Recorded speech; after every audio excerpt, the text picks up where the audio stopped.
जो परिभ्रमण कार्यसूची आছিলে तार प्रथमটো आছিলে आमार এই যে নতুনকৈ সংযোজিত 5টা পঞ্চায়তৰ আমাৰ কৰ্মীসকল আৰু লগতে তোমাৰ আশীনগৰ জিপিৰ সমজুৱা ৰাইজক তেখেতসকলৰ লগত আমাৰ ৰাজ্যসভা মিটিং আছিলে। সেই মিটিঙত মধ্য ইংৰাজী যিখন বিদ্যালয় প্ৰাংগণত মিটিং হৈছিল।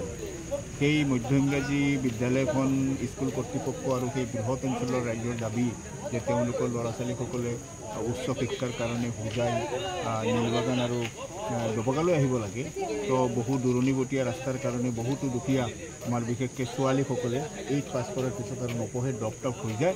এই সমস্যাটো সমাধানৰ কাৰণে এখন ছিনিয়ৰ ছেকেণ্ডাৰী স্কুললৈ উন্নতি কৰাৰ কাৰণে বিধায়ক মহোদয়ক তেওঁলোকে স্মাৰকপত্ৰ দিছে আৰু বিধায়ক মহোদয়ে প্ৰতিশ্ৰুতি দিছে যে অচিৰেই শিক্ষামন্ত্ৰী আৰু মুখ্যমন্ত্ৰীৰ লগত যোগাযোগ কৰি ইয়াৰ এটা বিহিত ব্যৱস্থা ল'ব। দ্বিতীয়তে আমি নীলবাগানৰ সাপ্তাহিক বজাৰত ৰাস্তা কামৰ এটা ফাউণ্ডেশ্যন ষ্টন আজি তেখেতে লে কৰিছে আৰু সেইটো হৈছে নীলবাগান সাপ্তাহিক বজাৰৰ পৰা সদৰগাঁৱলৈ যোৱা ৰাস্তা আৰু নীলবাগান তিনিআলিৰ পৰা সাপ্তাহিক বজাৰলৈ যোৱা ৰাস্তা।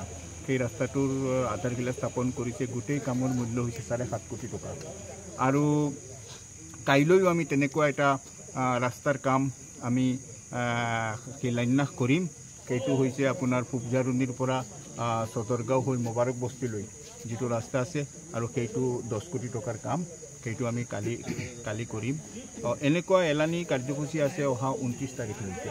গতিকে আজি চিকিৎসালয়ত হৈছে কি ইয়াত ইনফ্ৰাষ্ট্ৰাকচাৰ ডেভেলপমেণ্ট আৰু চিকিৎসালয়খনৰ আমাৰ যিবিলাক অস্থায়ী কৰ্মচাৰীসকল আছে বা পেৰামেডিকেল যিসকল কৰ্মচাৰী আছে তেখেতসকলক 500 টকা 700 টকা 300 টকাকৈ মাহত দিয়ে, যাৰ কাৰণে এই পৰিয়ালবোৰ চলিব নোৱাৰে আৰু তেখেতসকলে খুব ভালকৈ কাম কৰিব নোৱাৰে, তেখেতসকলৰ উৎসাহ নাথাকে।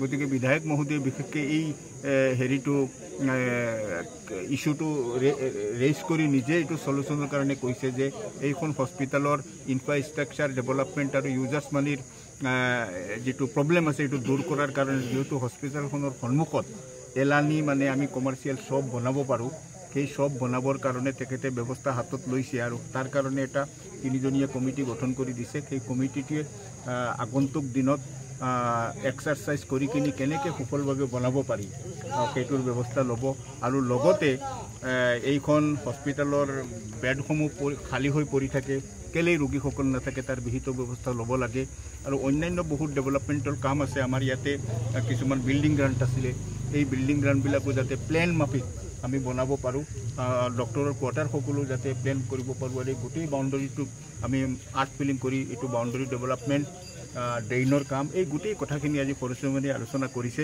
আৰু আমাৰ কমিটিটোক প্ৰতি মাহত 2বাৰকৈ বহিবৰ কাৰণে তেখেতে সিদ্ধান্ত লৈছে। ধন্যবাদ।